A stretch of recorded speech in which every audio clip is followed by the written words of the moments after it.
this is my first trip out in Tasmania since I've moved across here.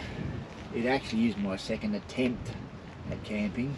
I came out here last Wednesday, but I had a bearing collapse on my trailer and I limped home and got it fixed.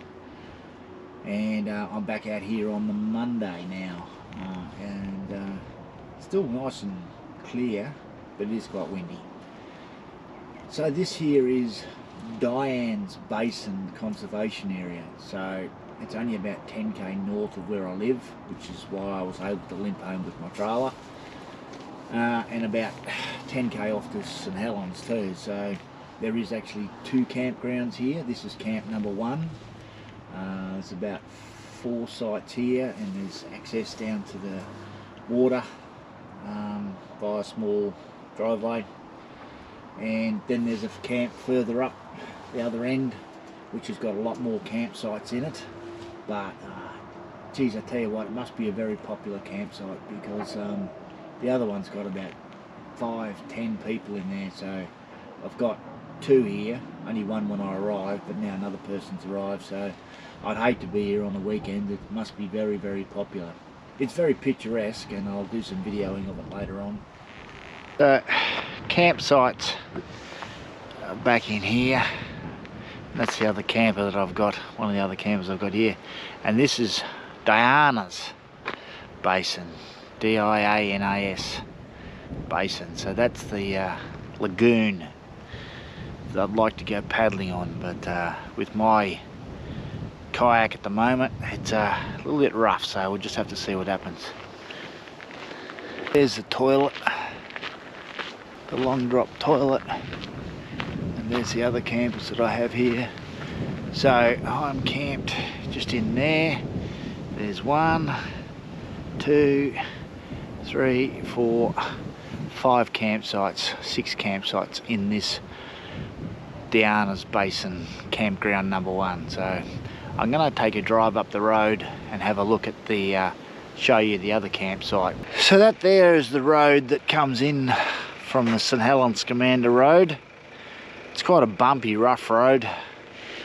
You can see from the drone footage it was quite wet this morning. That's the road that goes up to camp number 2 on Diana's Basin, and that's the road that goes off to the left. That is where I'm camped down there today.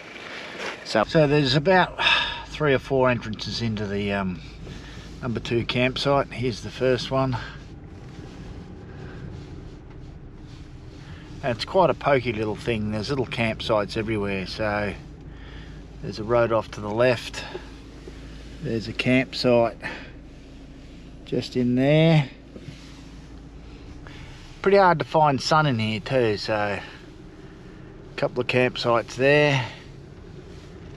And look at that, they've got that fenced off.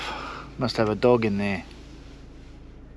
Yeah, anyway, maximum stay is 28 days in here.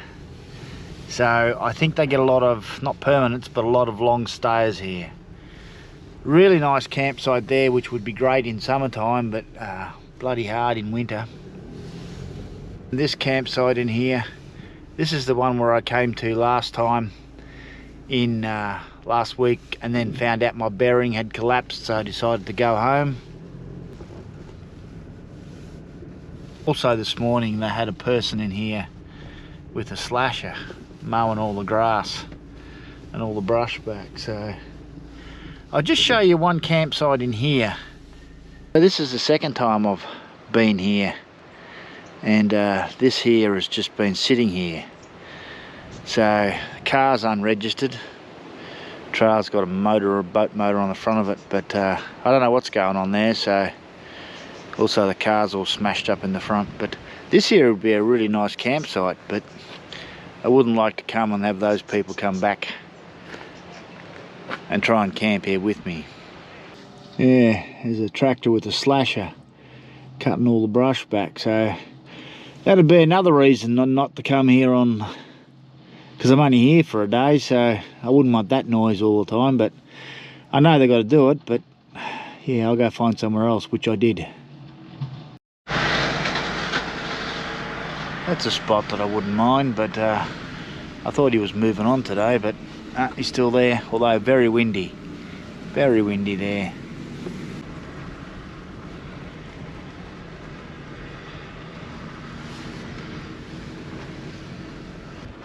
A little bit better toilet block here on this one. I actually might just go and have a look at that. Yeah, actually these ones here are flushing toilets. Very clean. One thing I have noticed here is bring your own toilet paper. They do not supply toilet paper here. With the noise going on there today, I'm happy I've moved on. So that's a bit of a quick look around number 2 campsite at Diana's Basin. I thought I'd just do a quick preview on something that I've bought. And it's the Companion 40 amp hour lithium battery pack. When I was up at Wangaratta, I had a huge amount of problems with getting enough sun into my battery to run my fridge and everything else. And the biggest problem I have is everything I have runs on batteries. Drones, cameras. I mean, I've got 2 drones, 2 GoPros, phone, everything. And the battery in the camper trailer will run the fridge fine, but only if it's getting good sun. I just wasn't getting it, and especially where I was camped, I only got about lucky if it was a couple of hours a day, and that was it. So I lashed out and bought this. It is expensive, really expensive. It's $500 for that little thing in front of me. So anyway, I'm trying to do see how it goes before I do a full review on it. At this stage, it's dropped 2%. It's charged up my GoPro a couple of times. Phone. Tried charging up my motion controller for my DJI FPV drone, but that wouldn't work. But then again, it never worked in the car either, so I just had to figure that one out. But I'm not going to do a full in-depth review on this because I just want to try it out. So what do we got? We've got 2 USB plugs, we've got a USB-C plug, got 2 DC. Yeah, no, I'll have to check those out. I'll have to suss that out. Got an output for Anderson here.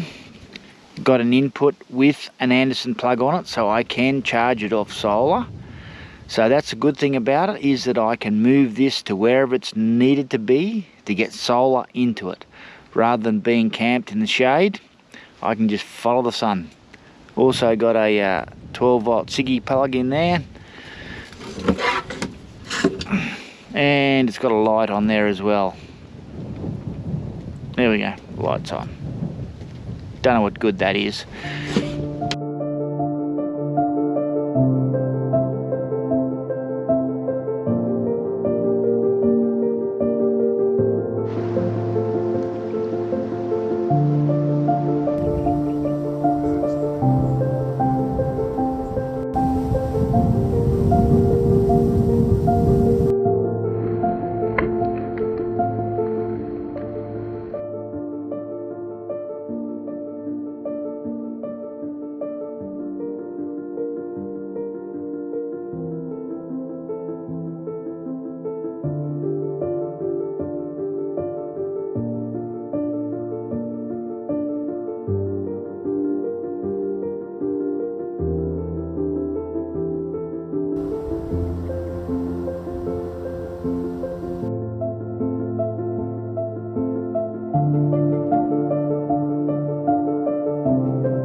Yeah, beautiful morning, cold night.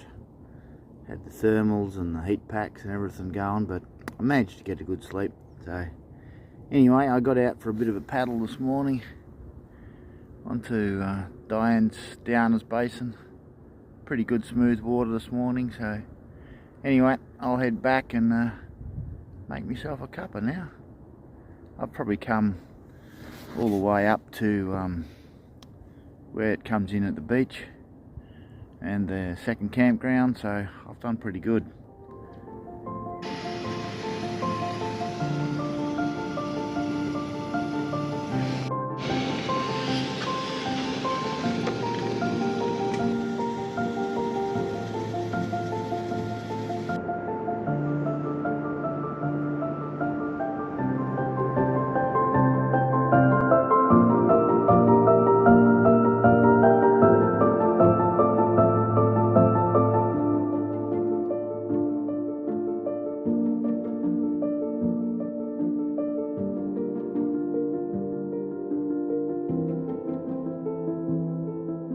What have we got now?